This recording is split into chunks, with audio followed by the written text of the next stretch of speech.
Welcome to Wealth Management Mixtape, a go-anywhere show about life, finance, and investing. Join Jake Heisler and Tim Miller as they talk about what they're reading, writing, and experiencing. Jake Heisler and Tim Miller work for Quaker Wealth Management. All opinions expressed by Jake and Tim or any podcast guests are solely their own opinions and do not reflect the opinion of Quaker Wealth Management. This podcast is for informational purposes only and should not be relied upon for investment or financial planning decisions. Clients of Quaker Wealth Management may maintain positions in the securities discussed in this podcast. We tried this once. We're going to try it again, and this again sponsored to you by 4-ounce bottles of water. Okay, moving on. Yeah. And bright lights. Season 2, Episode 3. That's right. Take number 2. Take 2. The first one was so good. There's no way we can repeat this. I don't think. Anyway, we started off talking about the stock market, which was selling off last time I looked, and it's probably selling off right now. I was about to look, but I'm not going to. And then we were talking about the 200-day moving average, which is important until it's not. And then we give so much weight to these lines on a chart. And they're only important as to the people that think they're important, right? And so it's a psychological line in the sand, which is everything in finance, right? It's everything in money. And so I always find it interesting that when you're close to that line, it becomes really important, and everybody starts talking about it. And then when you're further away from the line, it's forgotten for some time. So it's that psychological thing. And really, the importance is negligible if you have a long-term perspective, right? So if you're investing in quality companies with good balance sheets, or better yet, you're diversified into an ETF, then you're good. You just keep investing, keep saving. Do you think technical analysis has grown over the last 10 years? Great question. Yeah, of course it has. It's well, the easy example is that 100 years ago, technical analysis gave you an edge, right? If you're able to draw lines on a chart that other people didn't know existed, and that were truly psychological barriers or markers on a chart, then you had an advantage as a trader. But these days, it's all automated, right? There's a service you can buy that draws all the lines on the chart for you, and so the reality is everybody has that information, and so I don't know how much of an advantage it gives you these days, and it only tells half the story, not even half. It tells you part of the story, and sometimes it's meaningful and sometimes it's not, and it's hard to be a short-term trader, I think, and anyway. Yeah, I think that the perception of how other people perceive those 200-day moving average or the 50-day moving average holds a lot of weight, is the perception of others thinking it holds weight. And I know we were talking before the show, but the same applies to analysts' forecasts or their, when their earnings estimates. Is those different forecasts are just based on historical performance of, basically, as we had described it, like an arbitrary number that they pick that they think is a reasonable target for these companies to hit. And if they overdeliver or underachieve that number, the stock moves in either direction. But really, it's the perception of that analyst estimate holding weight. And sometimes one analyst might have more weight than another analyst. So it's who do you trust, who do you follow type of thing, and who do you perceive to have more value when it comes to those different estimates. It's the same as the technical analysis of the 200-day, 50-day moving average. It's just the perception of the value or weight that they hold. And we've talked about this before, but it's this idea of forecasting, which is just so almost impossible, right? We gave the example of the Fed before, back in the end of 2021, predicting where their own rate that they control would be by the end of last year, 2022, and they were so far off, and that was the rate that they were able to manipulate themselves. So it took no external factors to change that rate. So forecasting is impossible. That's the starting point. And so to pretend that you know something that somebody else doesn't know at this point, whether it's technical analysis or earnings, is just over time it's a fool's errand. You'll be right a couple times, right? Or that stock, the price bounces off that moving average you clicked on the chart that one time, but it's not going to forever. And so, if that's your game of trading day to day, and you're willing to put the time and effort into it, then maybe it can work for you if you create a strategy that's consistent and repeatable. But most people don't have that time, and it sets you up for failure, right? I mean, if you're going to try trading against moving averages, and the first time it doesn't work, you're probably gonna ditch it, right? Even though it might have been a good strategy, right? So you have to be able to get through those times when it fails, because nothing is 100%, and then move on from there. And that's the problem, right? That's the issue with the short-term mindset. So we're all about the long term, right? That you're better off having a long-term perspective. That's why you should be investing, is to grow your wealth over time, and not focus on the short-term undulations on a chart. And you could be the number one analyst, as you're saying, with technical analysis, as we just described with the earnings estimates. There's one analyst, like, CNBC comes out and says, oh, this is the top-ranked analyst for specific sector, specific stock. I forget his last name, but the one who covers Apple is Tony. We'll have to fill our audience in on the last name at a later date. But he comes out and they're like, this is the number one analyst for Apple in the last 10 years, whatever it is. And I've been watching him more closely over the last probably 3 or 4 years. And for the 3 or 4 years, he has had a hold rating on Apple that if you were to listen to his ratings as the number one Apple guru out there, you would have missed out on such a run of Apple over the last 3 or 4 years. So it's not to say that one person knows more than anybody else. He might have more actual knowledge about the Apple business itself than you or I do, or anybody else who wants to invest in the stock. But at the end of the day, it's just our perception of the value that he has or knowledge that he has about the stock, when in reality, it shouldn't hold that much weight. It was funny that there was a study done a long time ago of horse bettors, and those that knew the most information about horse racing and what all those numbers meant in the program did the worst, right? So sometimes it doesn't pay in sports betting or in the stock market to have all that extra information. It can be, paralysis through analysis type of thing. And so anyway, that leads us somewhat from a psychological standpoint to our next topic, which is finally we have competition in this space, which is Morgan Housel, who just started his podcast. Yeah, he threw something together, right? Yeah. Overnight, right? With no thought into it. He said he doesn't know if to do one episode or 10 of them. It looks like he's ready to launch 5 seasons. But he's got enough content, right? I mean, let's be clear. He's got the Psychology of Money, which is his magnus opus, or whatever you want to call it. And then he writes for the Collaborative Fund, which is he writes for on whatever topic he wants to, but it's really money focused. So he's got plenty of material to talk about, and I like the format. It's just him at this point, covering a pretty niche topic. The first one was the art of money, it's all about psychology, at the end, in the grand scheme of things. I was curious as to what you thought. So we're different. I don't know if we're different generationally, but we're a different age group or different points in our lives. I was wondering what you took away from it. Yeah, I mean, I thought it was, and just a quick note, he's already talking about the next book that he's gearing up to write. So is he going to have enough information to fill out a podcast?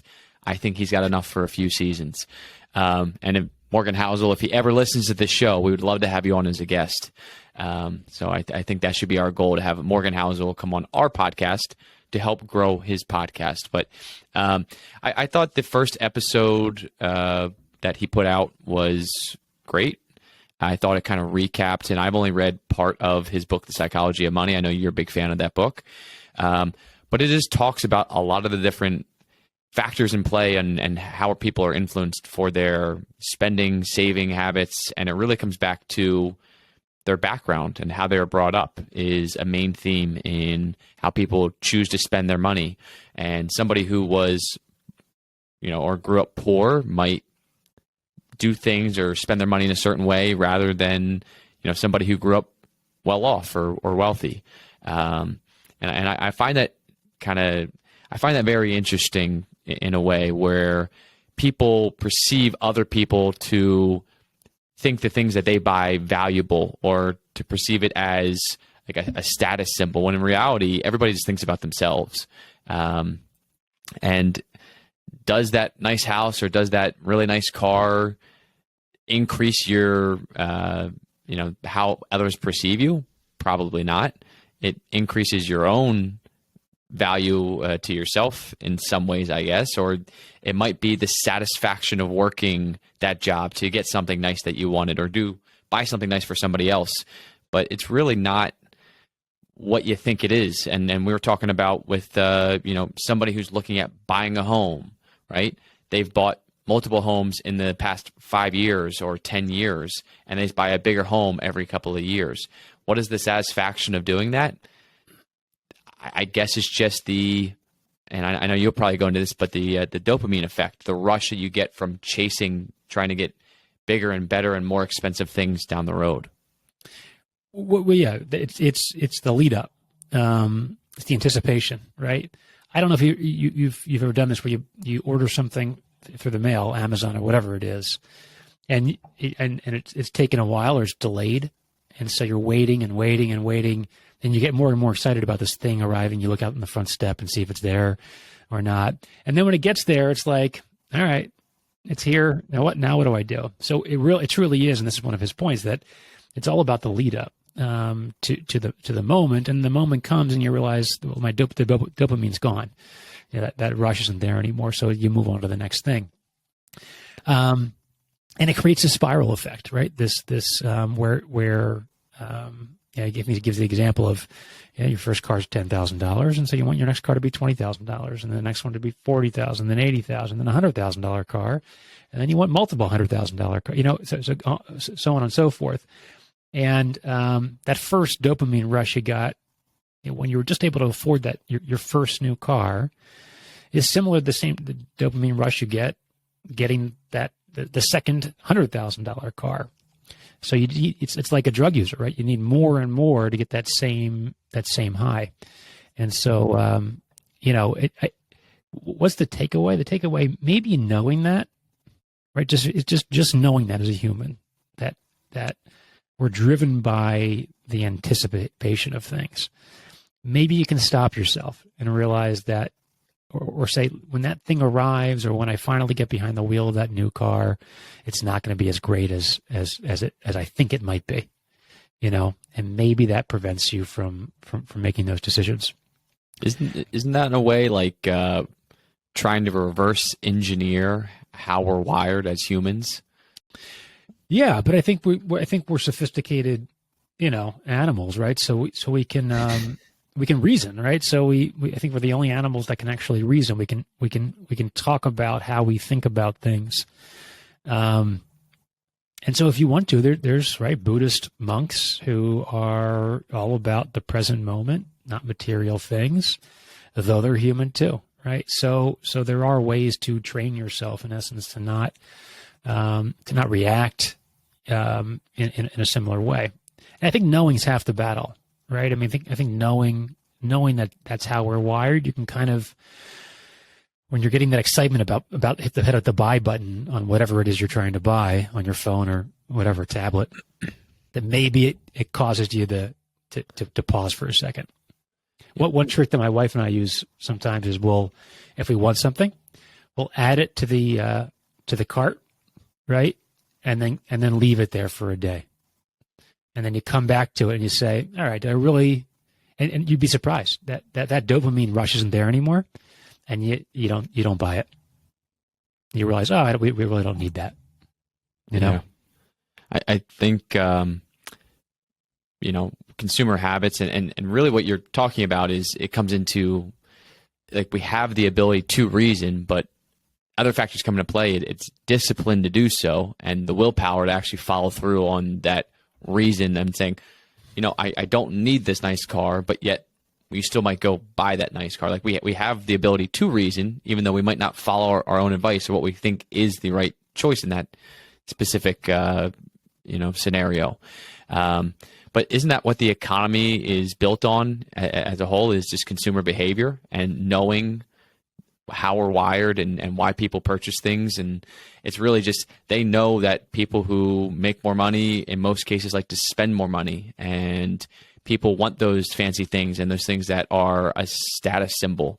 That's how these marketing campaigns are put together. It's just watching and learning from consumer behavior over long periods of time and then figuring out, like we were talking about for us, for me personally, it could be, hey, I started a financial advisory practice and I have, 30 clients and let's make a target arbitrary number, $100,000. Well, then I hit those marks, the 30 clients and $100,000. Now I want 60 clients and $200,000. There's always the chase because the goalposts move over time. Every time you hit that target, you want something new. And what's the reason for wanting something new? It's just, your lifestyle adjusts upward in most cases. But me and you have discussed this, plenty of times, is at some point, it's like, what is the purpose for making more money or having that certain possession? Is it, being able to have more flexibility or spend time with your kids, or like, what is the the purpose of meeting that specific goal? Yeah, it's and that takes time to figure out, right? I mean, it's not an easy thing. It's and sometimes you need to look at things in hindsight to learn from it. You have billionaires telling you that money doesn't buy happiness. Well, easy for you to say, right? So it's tough. It's tough sometimes to learn a lesson anecdotally, right? For me to tell you not to buy something because it's really not going to bring you happiness is different than you doing it and realizing it doesn't bring you happiness, right? So sometimes we have to learn by doing, and so there's part of that kind of built into the economic mechanism, right? But it's being aware. I think one of the things that we had talked about as a lead up to this too was, I think from a financial planning standpoint, whether it's just you alone or it's you and your kids or you and your spouse or significant other, it's important to sit down and kind of put together like what's really important to you, and what's that column A stuff? Is it traveling? Is it giving the kids a really good education? Is it having your home be set up for their enjoyment over time? Is it time that you get to spend with the kids, right, or each other? And then don't deviate from your column A, right? That's meaning if the option now is to buy a nicer car, and it's at the detriment of that column A stuff, right? You can't save as much for whatever it is. Then you have a framework now for those decisions moving forward.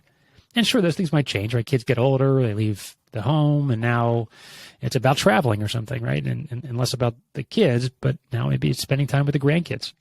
And so it's, but I think there was something called, I'm going to forget the terminology for it. It might have been Morgan Housel also. So this is a Morgan Housel episode. But it was, or maybe it was one of his posts that, you have to be able to separate resume builders from eulogy builders. What do you want people to remember you as, or remember you for as the eulogy builders, as opposed to the resume builders, what you've done at work and what. So if you prioritize the eulogy builders, right, being kind and being a good parent, if that's the situation you're in, or a good husband or a good partner, whatever, and lived your life by those guidelines, you the hope would be that you start to take away some of those psychological carrots that hang out there, the next biggest thing and then the next biggest thing after that. And the point I think you were making too was that we're subject to this peer pressure thing, right? Not only was it the case 20 years ago, but with the internet now, and everybody showing off everything that they have and painting this rosy picture of their life as a result of those things, it's so hard not to pretend like you'll increase your status with those things also. And that's the challenge these days. And it's tough. It takes some real planning and some real thought to change your behavior, number one, and then the next part is holding yourself to those standards, because it's easy to let it slip away a little bit. That's human nature. Yeah, absolutely. And something else Morgan Housel went into during that first podcast episode was that the value of like how others perceive you is not that they're going to perceive you to be more successful with a fancy car. Like that might contribute a small amount, but how people will actually remember you isn't, oh, Tim or Jake bought a fancy car and that's how he's going to be remembered. It's going to be doing those things or random acts of kindness where you're donating to charity or donating your time for a good cause that people remember you by, as you say, kind of on the back of the eulogy builders. Right. Those are the things that really stick in somebody's mind, is saying he was this type of person rather than he had a big house and a fancy car. Right. But for whatever reason, us as humans, we perceive the latter to have more importance than sometimes what we do action-wise. Right. I think there's a corollary here with retirement too. That people, retirement becomes so important. They fall in love with the idea of not working anymore, right? And there's sacrifices made to that end. But we know as financial advisors that a lot of those folks that retire end up going back to work in some capacity, right? So people, it's the same concept that there's this dopamine rush as a lead up. That all the savings you've done, and then the day you retire, you realize, well, maybe and for some people it's all it's cracked up to be, right? They were meant for retirement. Yeah. But a lot of people aren't, and we know that just because they go back to work when we know they don't need to anymore, right? When working's optional. And so I think it's retirement. I think it's, as financial advisors, what this helps me understand from a client communication standpoint is we have to get to the deeper, have the deeper conversation. Right. Well, retirement means what exactly? Spending time with family or traveling or whatever, and then talk about the time commitment for those things. Right. Well, traveling what? Traveling for a month out of the year? That's a lot of time to be away. Right. So what's happening in the other 11 months? Right. I mean, honestly, have an honest conversation about it. So start thinking about other things you'd like to be doing, whether it's hobbies or other jobs that you might enjoy. I think retirement gets convoluted, or it gets simplified. I should say the opposite, into this thing that there's huge payoff, and that things will sort themselves out once you put your 2 weeks in. But we find that they don't. Right. And those hobbies you have and the things you want to do don't take up as much time as you think they will. And so I think for me it's about having a deeper conversation with those folks. I'm trying to pull up one last thing that, and it is about having that deeper conversation with folks about like, what does retirement mean to you? And like, it's kind of the same question we ask is, why is money important to you? Like, why is retirement important to you? Is it more flexibility or spending time the way you want it? Or is it golfing? Like activities whenever you want, and you're not held to a strict schedule, with work anymore. But some of the things, and Morgan Housel went into it when he's talking about like a billionaire who was a CEO of a company, and at 70 years old, he had a heart attack and barely survived.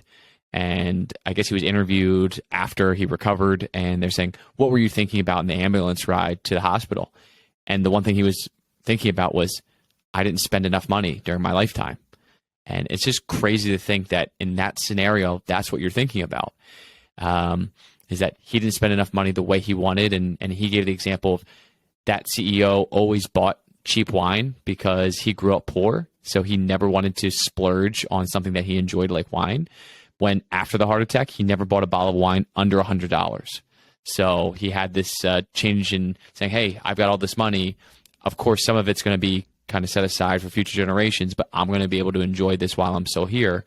And Morgan Housel also goes on. I know I'm just gassing up Morgan Housel's episode at this point, but Morgan Housel goes on to talk about, he actually has discussions with financial advisors like ourselves and runs into a common theme. And I know we've talked about this, is getting our clients to actually spend money at a certain point. So everybody's worried.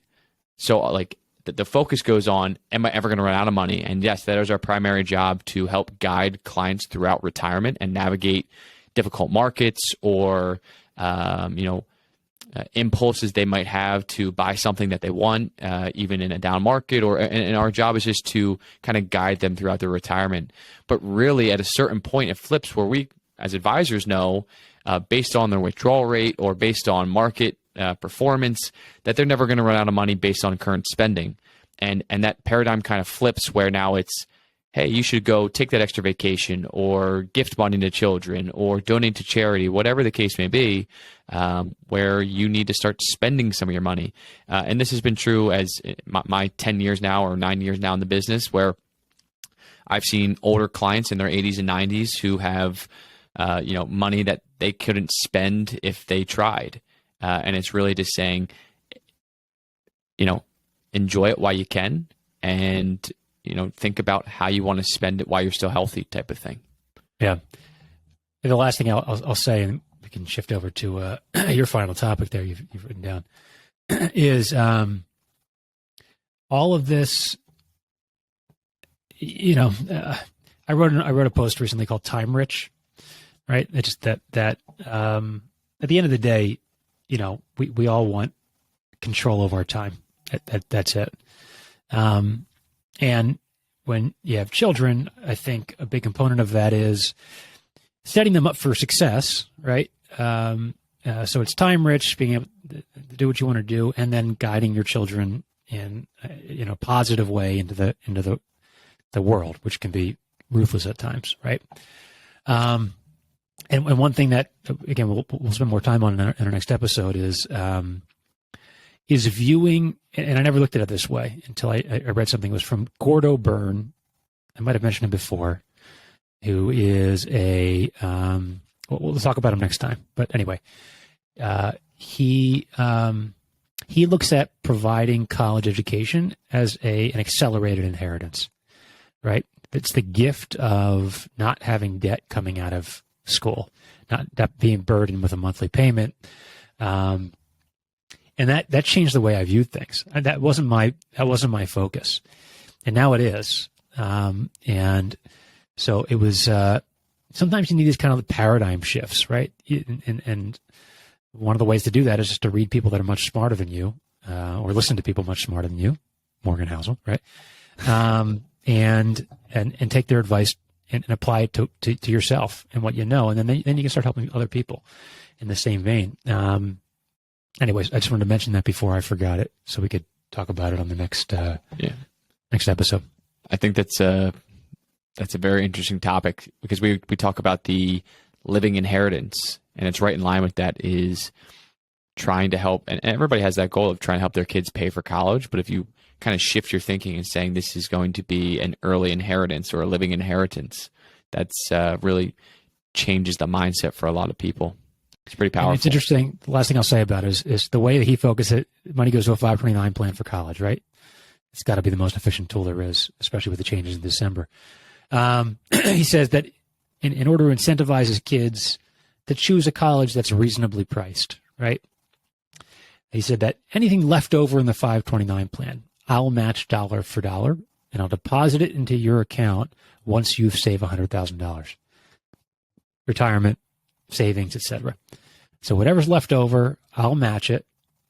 I'll deposit it into your checking account as soon as you've saved $100,000. There's a lot of other things around it to cultivate financially prudent children. So we'll talk more about that. So there's incentives for all of this, right? And in an effort to create kids that make smart, money decisions moving forward. Anyway. Interesting. We'll have to hear about it more on episode 24. Season Sorry. 2. Yeah. Okay. I'm lost in the seasons. Anyway, March Madness is around the corner, right? Your alma mater's in the tourney, right? Or they're not in the tourney yet, right? So they, LaSalle, they play in the A10, but they've won their first 2 games in the A10 tournament, which is played up at the Barclays Center where the Nets play, and they have a game tonight against Fordham, who's one of the top seeds, and they play them this year. Obviously, they play almost everyone in the A10 at least once, and they lost by 2. So they actually blew the game. So I'm cautiously optimistic about tonight. But for LaSalle to get in, they'd have to win the A10 tournament as an automatic bid. There's no way they're going to make it. But where are they playing? Barclays Center. Oh, Barclays. That's right. Yeah. Yeah. But this kind of is like, for me, watching LaSalle, this is like my own little March Madness, is watching the A10 tournament, because it's just single elimination. But your LaSalle hat and other clothing ready to go. I think I've grown out of some of it since college. But I know I do have a couple of things. So I'll definitely be supporting LaSalle tonight.